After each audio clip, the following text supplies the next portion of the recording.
Hi friends, நான் உங்கள் Varadaraja and welcome to our channel. இன்னைக்கு நம்ம episode 520 subscribers real life cost experience தாங்க வந்து பார்க்க போகிறோம். காதலிக்கும் போது எல்லாருக்குமே காதலிக்கிற பெண்ணோ இல்லை காதலிக்கிற ஆணோ தான் உலகத்திலேயே ரொம்பவும் முக்கியமான ஒரு பர்சன் அப்படின்னு வந்து தோணும். காதலிக்கிற அந்த அனுபவம் இருக்குது தெரியுமா, அதுவே வேறு லெவல் அப்படின்னு சொல்லலாம். அப்படி நீங்கள் ஒரு அனுபவத்தில் இருக்கும்போது காதலித்த நபரே வந்து தப்பான நபர் அப்படின்னு உங்களுக்கு தெரிஞ்சதுன்னா அப்போ உங்களுடைய மனநிலைமை எப்படி இருக்கும்? பயங்கர டெரிஃபைங்காக இருக்கும்ல. இன்றைக்கி நீங்கள் பார்க்க போகிற நிகழ்வில் அப்படிப்பட்ட சுவாரஸ்யமான ஒரு காதல் சம்பவம் தான் காத்துக்கிட்டு இருக்கு. அந்த காதல் சம்பவத்துக்கு நடுவில் ஒரு பயங்கரமான அமானுஷமும் காத்துக்கிட்டு இருக்கு. இந்த சம்பவத்தை நீங்கள் பார்க்குறதுக்கு முன்னாடி நீங்கள் நம்ம சேனலுடைய புதிய பார்வையாளராக இருந்தாலும் சரி, இல்லைனா நம்மளுடைய சேனலை பார்த்துட்டு இருக்கீங்க, சப்ஸ்கிரைப் பண்ணாமல் பார்த்துட்டு இருக்கீங்க அப்படின்னா தயவுசெய்து சப்ஸ்கிரைப் பண்ணிக்கோங்க. கூடவே இருக்கிற பெல் ஐக்கானை கிளிக் பண்ணிக்கோங்க. அப்போ தான் நான் எவ்ரி ஆல்டர்னேட்டிவ் டே போடுற வீடியோ உங்களால் உடனே பார்க்க முடியும். இப்போ வாங்க ஸ்ட்ரெயிட்டாக வீடியோக்குள்ளே போகலாம்.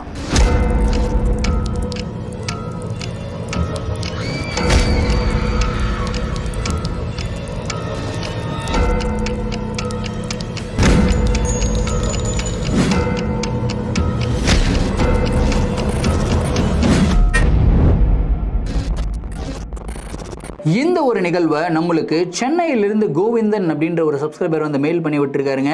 இந்த ஒரு அமானுஷமான நிகழ்வு அவருக்கு நடந்த ஒரு நிகழ்வு தான். ஆனால் இப்போ வந்து நடந்த நிகழ்வு கிடையாது. கிட்டத்தட்ட 1970s காலகட்டத்தில் நடந்த ஒரு நிகழ்வு. யோசிச்சு பாருங்களேன், 1970s அவருக்கு வந்து 18 வயசு. ஸோ எப்படி பார்த்தாலும் அவருக்கு வந்து ஒரு 70 இயர்ஸ்க்கு மேலே வந்து இப்போ இருக்கணும். ஸோ 70 இயர்ஸ்க்கு மேலே இருக்கிற நபர்கள் கூட நம்மளுடைய சேனலுடைய சப்ஸ்கிரைபர்ஸாக இருக்கிறாங்க அப்படின்னு சொல்லி நினைக்கும் போதே ரொம்பவும் பெருமையாக இருக்குங்க. சரி, கதையுடைய ஸ்டார்டிங்லேருந்தே வர ஆரம்பிப்போமே. கோவிந்தன் வந்து பார்த்திங்கன்னா சென்னையை சேர்ந்த ஒரு நபர் தான். இப்போ அவர் வந்து சென்னையில் அவருடைய பையனுடைய வீட்டில் தான் வந்து தங்கியிருக்காரு. ஸோ அவருக்கு பேரம்பேத்தி எல்லாமே இருக்காங்க. ரொம்ப ஹாப்பியான ஒரு லைஃப்பை வந்து வாழ்ந்து வராருங்க. அவர் வந்து ஒரு அரேஞ்ச்டு மேரேஜ் தான் வந்து பண்ணிக்கிட்டாரு. ஆனால் இந்த ஒரு நிகழ்வு அவர் வந்து லவ் பண்ணும்போது நடந்ததாக வந்து சொல்லியிருக்காரு. சரி, கதையுடைய ஸ்டார்டிங்லேருந்தே வர ஆரம்பிப்போமே. அப்போது கோவிந்தனுக்கு வந்து பார்த்திங்கன்னா 18 வயசு. அவர் வந்து பள்ளி படிப்பெல்லாம் முடிச்சுட்டு வேலையை வந்து பண்ணிகிட்டு இருந்தாருங்க. ஸோ அவர் வந்து எந்த ஏரியாவில் இருந்தாருன்னு கேட்டிங்கன்னா தாம்பரம் பக்கத்தில் வந்து இருந்திருக்காங்க. ஸோ அந்த டைமில் வந்து பார்த்திங்கன்னா அது வில்லேஜ். ஸோ தாம்பரம் வில்லேஜ்னே சொல்லலாமே. ஸோ அந்த தாம்பரம் வில்லேஜ் பக்கத்தில் தான் வந்து இருந்திருக்காங்க. ஸோ அவர் வந்து ஒரு இந்த கோல் பிஸ்னஸ், அதாவது இந்த நிலக்கரியெல்லாம் பண்ணுவாங்க இல்லையா, ஸோ அந்த மாதிரி பிஸ்னஸ் தான் அவங்க ஃபேமிலி வந்து பண்ணிகிட்டு இருந்தாங்க. ஸோ இவர் வந்து அவங்க அப்பாவுக்கு வந்து அவருடைய பிஸ்னஸில் சப்போர்ட் பண்ணிக்கிட்டும் இருந்தாருங்க.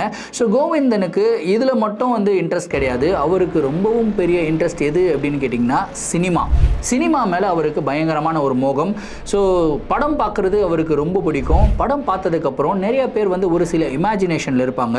அதாவது ஒரு படத்தில் ஒரு கேரக்டர் வருது அப்படின்னா அந்த படம் பார்த்து முடித்ததுக்கப்புறம் ஒரு 10-15 நாள் அந்த கேரக்டருடைய தாக்கத்திலே சுற்றிட்டு இருப்பாங்க. நான் தான் அந்த கேரக்டர் அப்படின்ற மாதிரி இமேஜின் பண்ணிட்டுலாம் வந்து இருக்கிற மாதிரி பர்சன்ஸ் எல்லாம் நீங்கள் பார்த்துருப்பீங்க. அந்த மாதிரி ஒரு பர்சன் தான் வந்து கோவிந்தன். ஸோ அவர் வந்து பார்த்திங்கன்னா ஒரே படத்தை பல தடவை போய் பார்க்குறது, அதுக்கப்புறம் அந்த படத்தில் வர கேரக்டராகவே தன்னை இமேஜின் பண்ணிக்கிட்டு அந்த படத்தில் வர டைலாக்ஸ் எல்லாமே வந்து ரிப்பீட் பண்ணிவிட்டு, இப்போ வந்து இந்த டிக்டாக் வந்துருச்சு, இன்ஸ்டாகிராம் வந்துருச்சு, ரீல்ஸ் வந்துருச்சு, நம்மலாம் ஆக்ட் பண்ணி எல்லாம் காட்டுறோம் இல்லையா.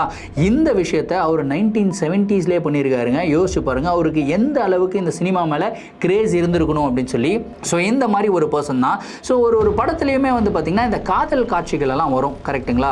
இந்த காதல் காட்சிகளில் ஹீரோ வந்து ஹீரோயினை போயிட்டு லவ் பண்ணுறது, இந்த மாதிரி காட்சிகள் எல்லாமே நிறையா எல்லா படத்துலையுமே வந்துட்டு தான் இருந்தது. ஸோ இவருக்கு ஒரு ட்ரீம் என்னென்னா, நான் இந்த மாதிரி வந்து காட்டு பகுதிகளுக்குள்ளே போய்கிட்டு இருக்கும்போது, அதாவது தாம்பரம் பக்கத்தில் அந்த டைமில் வந்து ரொம்பவும் மரம் இதெல்லாம் ரொம்ப அதிகமாக இருந்ததுதான். ஸோ 1970s இமேஜின் பண்ணிக்கோங்களேன், வீடுகள் ரொம்ப கம்மியாக தான் இருந்தது, ரொம்ப தூரமாக இருக்கும். ஸோ இவர் வந்து ஒரு பழைய சைக்கிள் வச்சுருக்காரு, சைக்கிளில் தான் வந்து ட்ராவல் பண்ணுவார். ஸோ இவங்க வீட்டில் இருந்து இவங்களுடைய அந்த ஷாப் ஒரு கடை மாதிரி வச்சுருந்தாங்களாம். ஸோ அங்கே போகிறதுக்கு கிட்டத்தட்ட ஒரு 7 கிலோமீட்டர் சைக்கிளில் தான் போவார். போகிற பாதை வந்து தார் ரோடு எல்லாமே போட்டிருக்க மாட்டாங்க. மண், குழி, அதுக்கப்புறம் நிறையா கல், இதெல்லாம் சைக்கிளில் தான் வந்து போயிட்டுருப்பார். இந்த மாதிரி ரோட்டில் தான் வந்து போயிட்டுருப்பார். 2 சைடுமே வந்து பார்த்திங்கன்னா அடர்ந்த மரங்கள். ஸோ அந்த ட்ராவல் போதே இவர் என்ன இமேஜின் பண்ணிட்டு போயிட்டே இருப்பார்னா, இந்த மாதிரி எனக்கு இந்த மாதிரி வழியில் வந்து யாராவது ஒரு பெண் வந்து என்கிட்ட பேசணும், அந்த பெண்கிட்ட வந்து நான் ஜாலியாக என்னுடைய மனசை விட்டு பேசணும், ஃபஸ்ட்டு நட்பாக பழகினதுக்கப்புறம் லவ் பண்ணணும் அப்படின்ற மாதிரி இமேஜினேஷனில் தான் இவர் டெய்லியும் அந்த ரூட்டில் ட்ராவல் பண்ணிகிட்டே இருந்திருக்காரு. ஆனால் இவர் வந்து பார்த்திங்கன்னா லேட் நைட் வரைக்கும்லாம் இருக்க மாட்டாராம். 7 o'clock ஷார்ப்பாக இவர் வந்து வீட்டுக்கு வந்துடுவார். ஒரு நாள் என்ன ஆகுதுன்னு கேட்டிங்கன்னா, அவங்க அப்பாவுடைய கடைக்கு ஒரு ஆர்டர் வந்து வந்திருக்கு. அதாவது பெரிய ஆர்டர் வந்து நிலக்கரி வாங்குறதுக்காக வராங்க.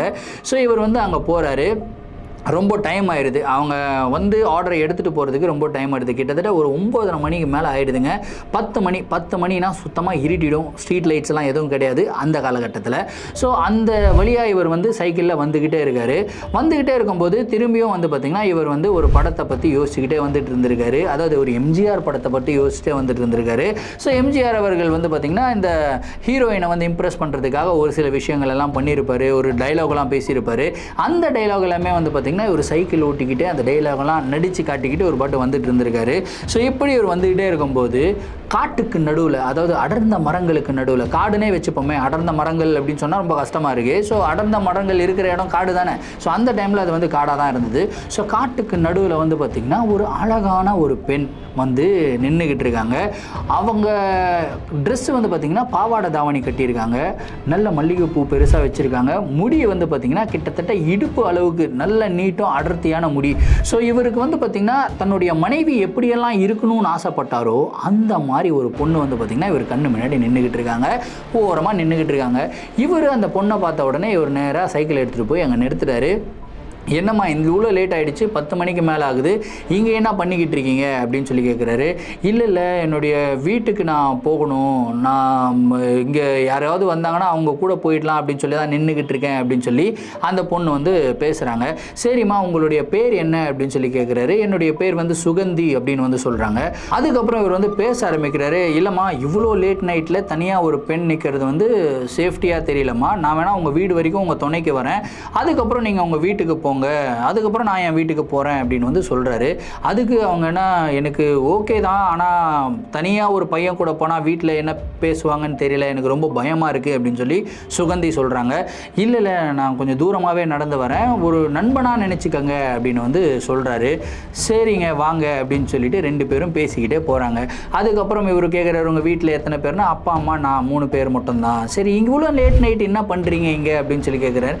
இல்லை நான் ஒரு வேலையாக வந்தேன், திடீர்னு பாதை மாதிரி இந்த இடத்துக்கு வந்துட்டேன், எப்படி வீட்டுக்கு போகிறதுன்னு தெரியாமல் நின்றுக்கிட்டு இருக்கேன் அப்படின்னு வந்து சொல்கிறாங்க. ஸோ இதுவுமே இவருக்கு ஸ்ட்ரைக் அவுட் ஆகலை.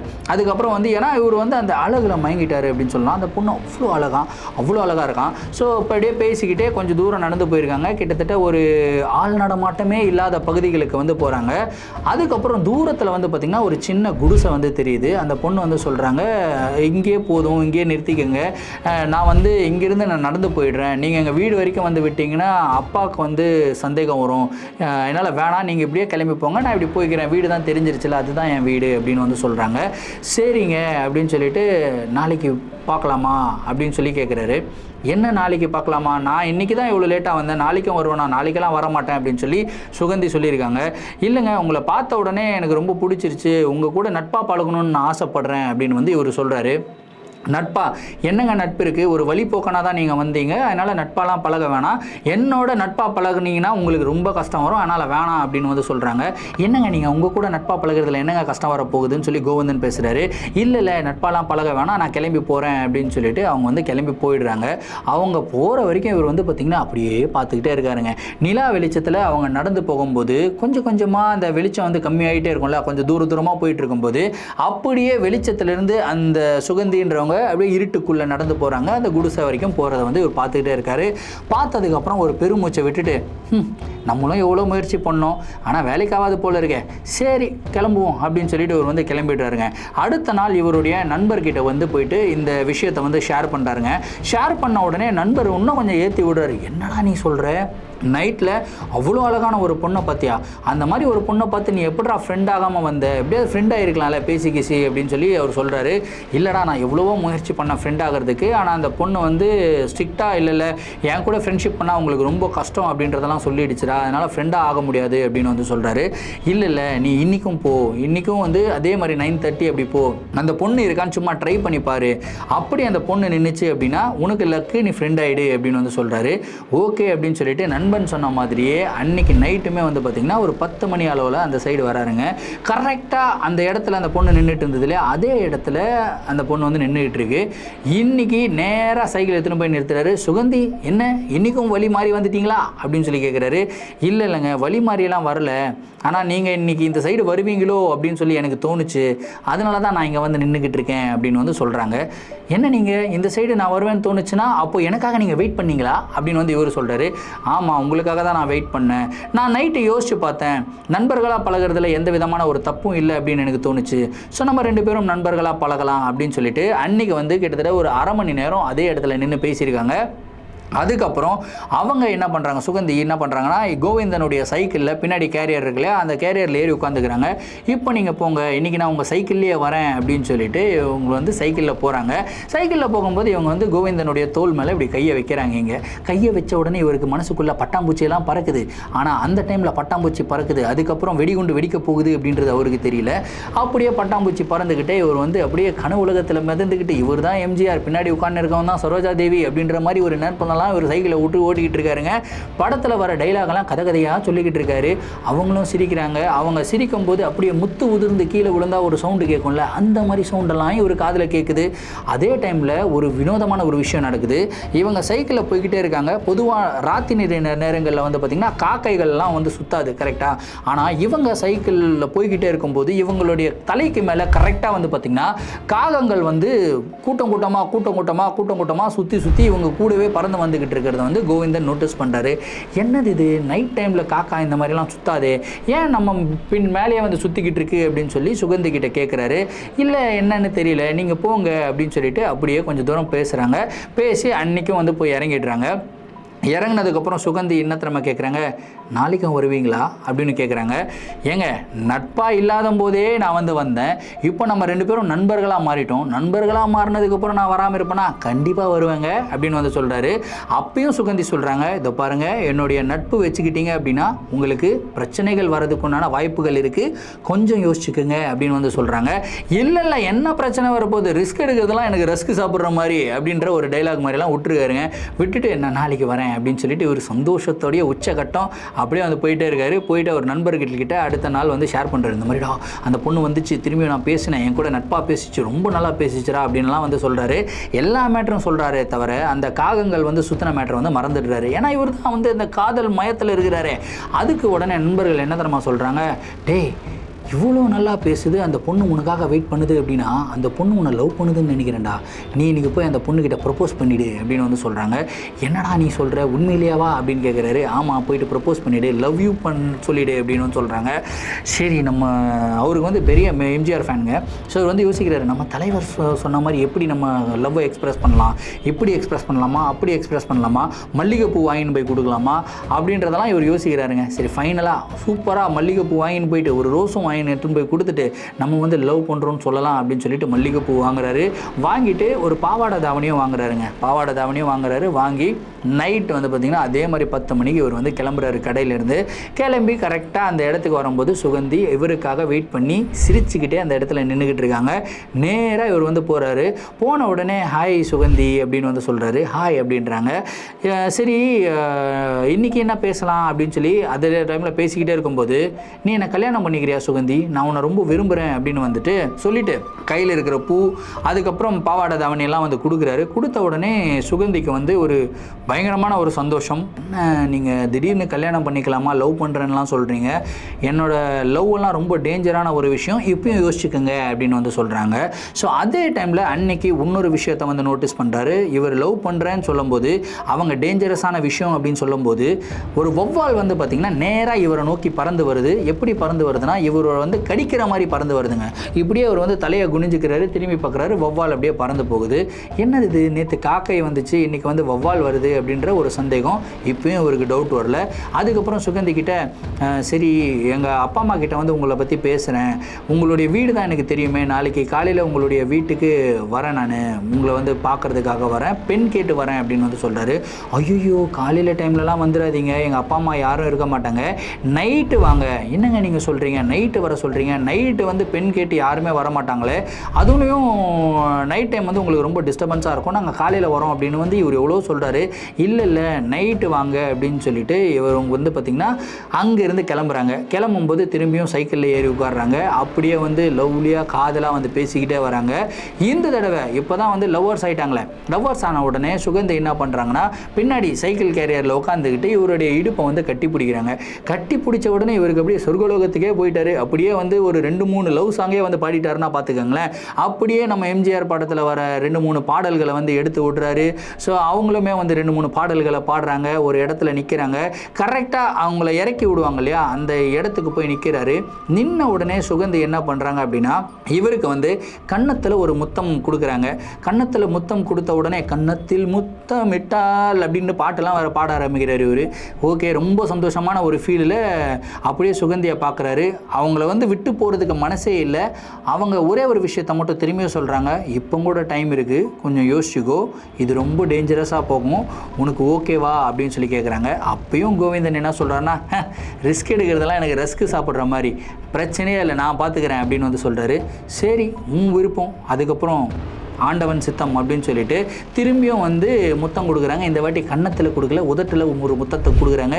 உதட்டில் முத்தத்தை கொடுத்த உடனே இவருக்கு அப்படியே பாடியெல்லாம் ஷிவர் ஆகுது. ஏன்னா இது வரைக்கும் ஒரு பெண் வந்து இவருக்கு முத்தம் கொடுத்ததே கிடையாது. ஃபஸ்ட்டு டைமாக ஒரு முத்தத்தை வாங்குறாரு, அதுவும் உதட்டில் வாங்குறாருன்னா பயங்கர சந்தோஷம், பயங்கர ஹாப்பி. அப்பாடா, வாழ்க்கையில் உருப்படியான ஒரு காரியம் பண்ணியிருக்கிறோம்டா அப்படின்ற மாதிரி ஒரு ஹாப்பினஸ். அப்படியே அதே ஹாப்பினஸோடு இவர் வந்து வீட்டுக்கு போகிறாருங்க. வீட்டுக்கு போன உடனே அடுத்த நாள் எப்படா வரும், திரும்பியும் ஒரு 9:30 மணி 10 மணிக்கு போய் சுகந்தியை மீட் பண்ணலாம் அப்படின்னு சொல்லிட்டு இவர் வந்து ஆவலோட வெயிட் பண்ணிக்கிட்டு இருக்காரு. இவங்க அப்பா அம்மா கிட்ட இந்த மேட்டரை வந்து சொல்லலாம்னு யோசிக்கிறாரு. ஆனால் இவருக்கு ஒரு பயம் என்னன்னு கேட்டிங்கன்னா, மீட் பண்ணி 2-3 நாள் தான் ஆகுது. 2-3 நாட்கள்லேயே அந்த பெண்ணை லவ் பண்ணுறேன், கல்யாணம் பண்ணிக்கிறேன் அப்படின்னு சொல்லிட்டு அப்பா அம்மா கிட்ட போய் சொன்னால் கண்டிப்பாக அப்பா அம்மா வந்து கோவப்படுவாங்க. ஸோ கரெக்டான டைம் பார்த்து அவங்க கிட்ட சொல்லலாம், அப்போ தான் அவங்க வந்து அக்செப்ட் பண்ணுவாங்க அப்படின்றதும் இவருடைய மைண்டில் ஓடிக்கிட்டே இருந்ததுங்க. அதுக்கப்புறம் வந்து பார்த்திங்கன்னா அன்றைக்கி நைட்டு அதே மாதிரி 9:30 மணி வரைக்கும் வெயிட் பண்ணுறாரு. ஸோ அவங்க கடையை மூடுறாரு. கடையை மூடிட்டு 9:30 மணிக்கு கிளம்புறாரு. கரெக்டாக 10 மணிக்கு சுகந்தி வந்து நின்றுக்கிட்டு இருக்காங்க. சுகந்தியை பார்த்து பேசுகிறாரு. அன்றைக்கி வந்து கொஞ்சம் ரொம்ப அதிகமாக, அதாவது ஒரு 3 நாள் ஆயிடுச்சு. 3 நாள் கழிச்ச உடனே அவங்க முத்தங்கித்தெல்லாம் கொடுத்துட்டாங்களே, கொஞ்சம் அதிகமாக இன்டிமேட் ஆக ஆரம்பிக்கிறாங்க. ஃபைனலாக வந்து அந்த இடத்துலேருந்து கிளம்புறாங்க. கிளம்பி அவங்க வந்து ட்ராப் பண்ணிவிட்டு திரும்பியும் இவர் வந்து ரொம்ப சந்தோஷமாக வீட்டுக்கு வராரு. வீட்டுக்கு வந்த உடனே படுத்து தூங்குறாருங்க. படுத்து தூங்கும்போது கனவுல வந்து பார்த்திங்கன்னா சுகந்தி தான் வராங்க. சுகந்தி வந்து ஒரு சில விஷயங்கள், அதாவது தாம்பத்திய விஷயங்கள் எல்லாமே கனவுல வந்து பண்ண ஆரம்பிக்கிறாங்க. இவருமே வந்து சுகத்துடைய உச்சகட்டத்தில் இருக்காரு, சந்தோஷத்துடைய உச்சகட்டத்தில் இருக்காரு. அப்படி இருக்கும்போது திடீர்னு வந்து பார்த்தீங்கன்னா கனவுல சுகந்தியுடைய முகம் வந்து ஒரு கொடூரமான ஒரு முகமாக வந்து மாறுது. அந்த அழகிய முகத்திலேருந்து அப்படியே ரொம்ப கோரமான முகமாக வந்து மாறுதுங்க. அந்த கோரமான முகத்தை பார்த்த உடனே இவருக்கு மனசெல்லாம் படப்படுக்குது. அப்படியே வந்து எழுந்து உட்கார்றாரு. எழுந்து உட்கார்ந்து பார்த்தா அப்படியே வேர்த்திருக்கு, பயங்கரமாக வேர்த்திருக்கு. அதுக்கப்புறம் வந்து பார்த்திங்கன்னா அடுத்த நாள் காலையில் குளிக்கிறதுக்கு போயிருக்காருங்க. குளிக்கிறதுக்கு போகிறாரு, சட்டையை கழட்டுறாரு. சட்டையை கழட்டணுன்னா ஒரு விஷயத்தை வந்து நோட்டீஸ் பண்ணுறாரு. அதாவது அவருடைய உடம்பு முழுக்க வந்து பார்த்திங்கன்னா கடித்த மாதிரி மார்க்ஸ் வந்து இருக்குங்க. ஸோ நேற்று நைட்டு வந்து சுகந்தியை மீட் பண்ணும்போது கட்டி பிடிச்சிருக்காங்க, நிறையா பேசியிருக்காங்க. அவங்க வந்து அங்கங்கே கடிச்சிருக்காங்க. ஆனால் கடித்தது வந்து அவ்வளோ அளவுக்கு ரத்த காயம் வர அளவுக்குலாம் கடிக்கலை. ஆனால் இவருக்கு வந்து பார்த்திங்கன்னா உடம்பு முழுக்க ரத்த காயம் வர அளவுக்கு கடித்த மாதிரி மார்க்ஸ் இருந்திருக்கு. ஒரு சில காயங்களில் வந்து ஃப்ரெஷ்ஷாக, அதாவது இப்போ தான் ஒரு 10 நிமிஷத்துக்கு முன்னாடி காயம் ஆகி அந்த காயத்திலிருந்து ரத்தம் வந்தால் எப்படி இருக்குமோ அந்த மாதிரி ரத்தம்லாம் வந்திருக்குங்க. இதை பார்த்த உடனே இவருக்கு செம்ம ஷாக்கு. என்னடா இது கடித்த மாதிரி மார்க்கெல்லாம் இருக்கே அப்படின்னு ஒரு டவுட்டு. சரி, இதை பற்றி ஏன் பெருசாக நினச்சிக்கணும் அப்படின்னு சொல்லிட்டு இவர் வந்து பார்த்திங்கன்னா குளிச்சுட்டு வெளியே வராரு. வெளியே வந்த உடனே இவருடைய உடல்நிலை வந்து பார்த்திங்கன்னா கொஞ்சம் மோசமாகுது. ஜுரம் வருது. ஜுரம் வந்து அப்படியே படுத்த படுக்கையாகிறாரு. இவரால் எழுந்து கூட உட்கார முடியாத ஒரு நிலைமைக்கு வராரு. ஈவினிங் வரைக்கும் இவருக்கு எதுவுமே தெரியல. கம்முன்னு கஞ்சியை கொடுக்குறாரு. கஞ்சியை குடிச்சிட்டு ரெஸ்ட் எடுத்துக்கிட்டே இருக்காரு. கரெக்டாக ஒரு 6 மணி ஆகுது, 6:30 மணி ஆகுது. அப்போ தான் சுகந்தியோடைய ஞாபகம் இவருக்கு வந்து வருதுங்க. ஸோ சுகந்தி எங்கே திரும்பி பார்த்தாலும் சுகந்தி தான் அவருடைய கண்ணுக்கு தெரியுறாங்க. வா வா, உனக்காக நான் காத்துக்கிட்டு இருக்கேன், வா வான்னு கூப்பிடுற மாதிரி இவருக்கு வந்து கிளியராக அந்த விஷுவல்ஸ் எல்லாமே தெரிஞ்சுக்கிட்டு இருக்கு. இவருனாலையும் இருக்க முடியல. வெளியே வந்து மழை ஜோராக பெய்யுது. உடம்பு வேற சரியில்லை, ஜுரம், பயங்கரமான ஒரு ஜுரம், உடம்பு வலி வேற. ஆனால் அந்த உடம்பு வலியிலையும் அந்த ஜுரத்துலையும் சுகந்தியை பார்க்காம இருக்க முடியல அப்படின்னு சொல்லி இவர் வந்து வெளியே கிளம்புறாருங்க. கரெக்டாக இவர் வெளியே கிளம்புறாரு. அவங்க அப்பா வந்து பார்த்திங்கன்னா வீட்டுக்கு வராரு. வீட்டுக்கு வந்த உடனே செம்மத்திட்டு அவங்க அப்பா, ஏண்டா இவ்வளோ உடம்பு சரியில்லாமல் இந்த நைட் டைமில் எங்கடா போய்கிட்டு இருக்க? இல்லைப்பா, நண்பனை போய் பார்த்துட்டு வந்துடுறேன், நண்பனெல்லாம் காலையில் பார்த்துக்கலாம், இப்போ என்னடா போய் பார்க்குறேன், போடா வீட்டில் போய் படுத்து தூங்குடா அப்படின்னு சொல்லிட்டு பயங்கரமாக திட்டி இவர் வந்து படுத்து தூங்க வச்சிடுறாங்க. ஸோ இவருமே வந்து படுத்துடுறாரு. ஆனால் மனசு ஃபுல்லாக ஒரே வலி, இன்றைக்கி சுகந்தியை பார்க்க முடியலையே அப்படின்ற ஒரு தவிப்பு. அந்த தவிப்போடு இவர் வந்து படுத்துக்கிட்டு இருக்காருங்க. அப்படியே டயர்டில், உடம்பு வேறு சரியில்லை இல்லையா, ஃபீவர் வந்து ஒரு 102 103 இருந்திருக்கும் அப்படின்றாரு. ஸோ அவ்வளோ ஃபீவரில் இவர் வந்து படுத்து நல்லா தூங்கிடுறாரு. தூங்கி இருக்கும்போது திடீர்னு ஒரு கனவு வருதுங்க. கனவுல அதே மாதிரி ஒரு சைக்கிளில் வந்துக்கிட்டு இருக்காரு. கரெக்டாக டெய்லியும் சுகந்தி எந்த ஒரு ஸ்பாட்டில் நின்றுக்கிட்டு இருப்பாங்களோ அந்த ஒரு ஸ்பாட்டில் தான் நின்றுக்கிட்டு இருக்காங்க. இவர் கரெக்டாக அந்த இடத்துக்கு வர்றாரு, சுகந்தியை பார்க்குறாரு. சுகந்தி இவர் மேலே செம்ம கோவத்தில் இருக்காங்க, சண்டை போடுறாங்க. என்ன நீ ஏன் இப்படி சண்டை போட்டுக்கிட்டு இருக்க, ஒரு நாள் தான் நான் உன்னை பார்க்க வரல அப்படின்னு சொல்லி கேட்கும்போது, இந்த ஒரு நாள் வந்து எவ்வளோ முக்கியம் தெரியுமா எனக்கு, ஒரு நாள் கூட உன்னோட ரத்தத்தை குடிக்காமல் என்னால் இருக்கவே முடியாது அப்படின்னு சொல்லி பட்டுன்னு சுகந்தி இவருடைய கழுத்தை பிடிக்கிறாங்க. கழுத்தை பிடிச்சி இழுத்து அப்படியே இவருடைய கழுத்தை வந்து கடிக்கிறாங்க. கழுத்தை கடித்து ரத்தத்தை வந்து குடிக்கிறாங்க. குடித்த உடனே சுகந்தியோடைய ஸ்கின்னை வந்து பார்க்குறாருங்க. அவங்களுடைய ஸ்கின் வந்து பார்த்திங்கன்னா அப்படியே பல அதாவது ஒரு 20 வயசு ஆல்ரெடி அவங்களுக்கு, 20 வயசுலேருந்து ஒரு 15 வயசு பர்சனுடைய ஸ்கின் வந்து டிஃப்ரென்ஸ் இருக்கும் இல்லையா, கிட்டத்தட்ட ஒரு 15 வயசு பொண்ணுடைய ஸ்கின் மாதிரி ஆயிடுச்சுங்க. அதே டைமில் இவருடைய ஸ்கின் வந்து பார்க்குறாரு. இவருக்கு அப்போது ஒரு 18 19 வயசுன்னு சொல்லலாம். ஸோ அந்த 19 வயசுள்ள ஸ்கின் மாதிரி இல்லை, கிட்டத்தட்ட ஒரு 40 வயசுள்ள ஸ்கின் மாதிரி ஆயிடுச்சுங்க. அதை பார்த்த உடனே இவர் வந்து என்ன நடக்குது அப்படின்னு சொல்லிட்டு கேட்குறாரு. அதுக்கு சுகந்தி வந்து சிரிச்சுக்கிட்டே, டெய்லியும் உன்னுடைய ரத்தத்தை நான் குடிச்சிக்கிட்டே இருக்கணும் அப்படின்னு வந்து சிரிக்கிறாங்க. அந்த சிரிப்பை பார்த்து பயந்து இவர் வந்து பார்த்திங்கன்னா எழுந்து உட்கார்றாரு. எழுந்து உட்காரும்போது தான் தெரிஞ்சது இவர் வந்து ஒரு கனவு காண்டிருக்காரு அப்படின்னு சொல்லிட்டு, என்னடா இது இந்த மாதிரி கனவெல்லாம் வருது அப்படின்னு சொல்லிட்டு தண்ணியை குடிக்கிறாரு. தண்ணியை குடிச்சிட்டு படுத்துறாருங்க. அடுத்த நாள் சுத்தமாகவே இவருக்கு முடியலைங்க. உடம்பு வந்து பார்த்திங்கன்னா இவரால் எழுந்து ஒரு அடி கூட எழுத்து வைக்க முடியல, அந்த அளவுக்கு வந்து உடம்பு சரியில்லாமல் போயிடுது. ஆனால் நைட்டு அந்த ஒரு 7 மணி ஆனதுக்கப்புறம் திரும்பவும் எப்படியாவது தன்னுடைய உடம்புல இருக்கிற கொஞ்சம் ஸ்ட்ரென்த்தை வச்சு திரும்பியும் எழுந்து சுகந்தியை போய் பார்க்கணும் அப்படின்னு சொல்லி எழுந்துக்கிறாருங்க. எழுந்து 2 நடை எடுத்து வச்சிருப்பாரு. 2 நடை எடுத்து வச்ச உடனே இவர்னால நடக்க முடியாமல் அப்படியே பொத்துன்னு கீழே விழுகிறாருங்க.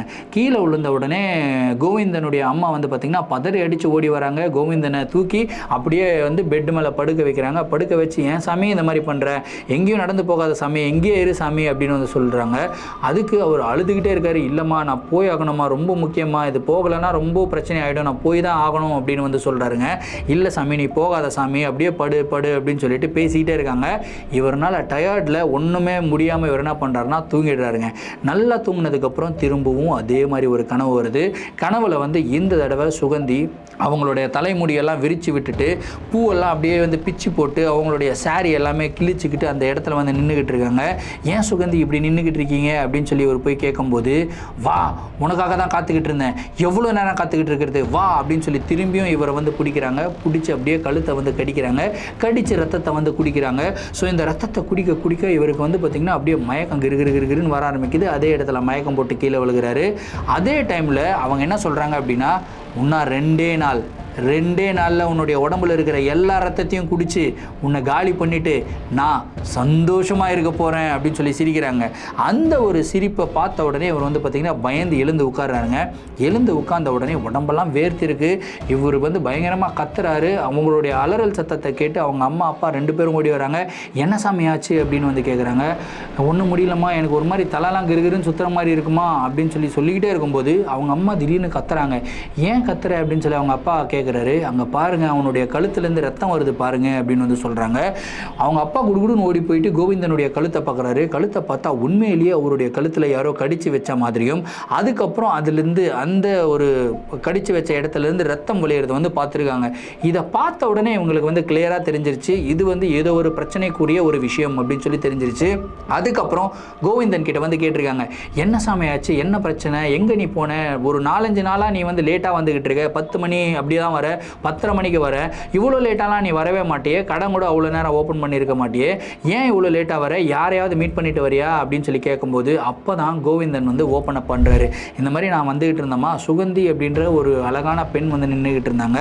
ஃபஸ்ட்டு வந்து அவங்கக்கிட்ட நட்பாக பழகினேன். அதுக்கப்புறம் வந்து 2 நாள் நட்பானதுக்கப்புறம் காதலிச்சதுக்கப்புறம் வந்து அவங்க எனக்கு முத்தம் கொடுத்தாங்க. அதுக்கப்புறம் கட்டி பிடிச்சாங்க. இந்த மாதிரியெல்லாம் நடந்ததுமா அப்படின்றத எக்ஸ்பிளைன் பண்ணியிருக்காரு.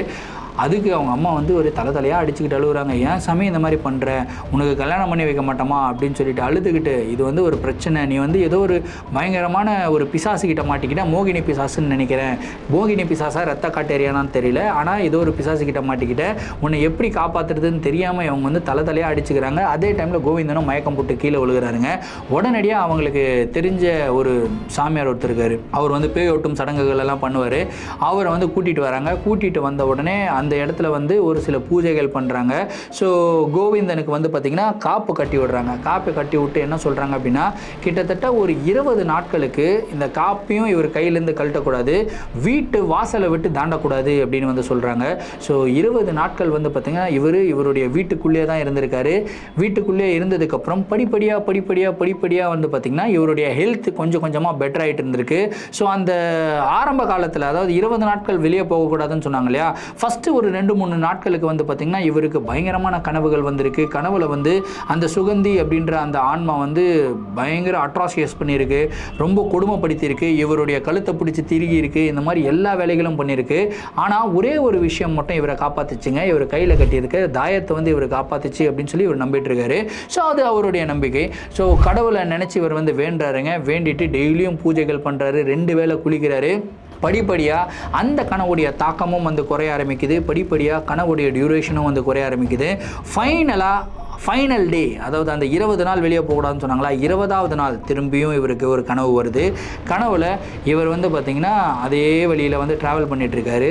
ட்ராவல் பண்ணிக்கிட்டு இருக்கும்போது பார்த்தா அந்த இடத்துல, அதாவது சுகந்தி ஒரு இடத்துல நின்றுக்கிட்டு இருப்பாங்க இல்லையா, அந்த இடத்துல வந்து பார்த்திங்கன்னா சுகந்தி இல்லாததை பார்த்ததுக்கப்புறம் இவருக்கு மனசில் ஒரு சந்தோஷம். அந்த சந்தோஷத்தில் அவர் அப்படியே அந்த இடத்துலேருந்து கிளம்பி வர்றாரு.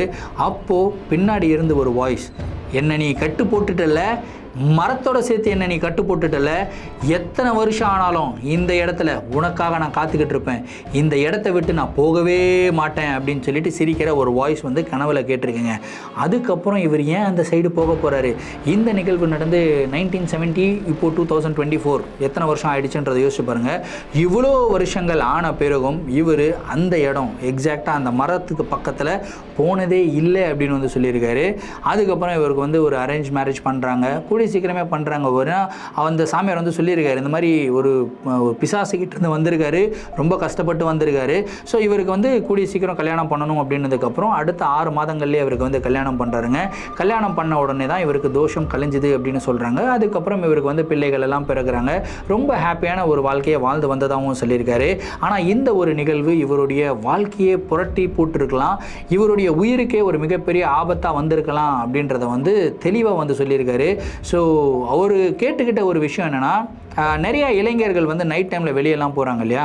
ஸோ நைட் டைமில் நிறைய பேர் வந்து அன்வான்டான இடங்களில் தனியாக நின்றுக்கிட்டு இருக்க பெண்கள்கிட்ட வந்து போயிட்டு பேசுகிறாங்க.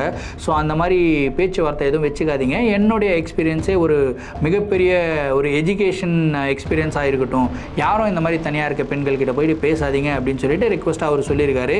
ஸோ நண்பர்களே, நான் உங்ககிட்ட சொல்லிட்டேன், நீங்கள் தனியாக இருக்கிற பெண்கள்கிட்ட போய் பேசுகிறதும் பேசாததும் உங்கள் கையில் வந்து இருக்குங்க.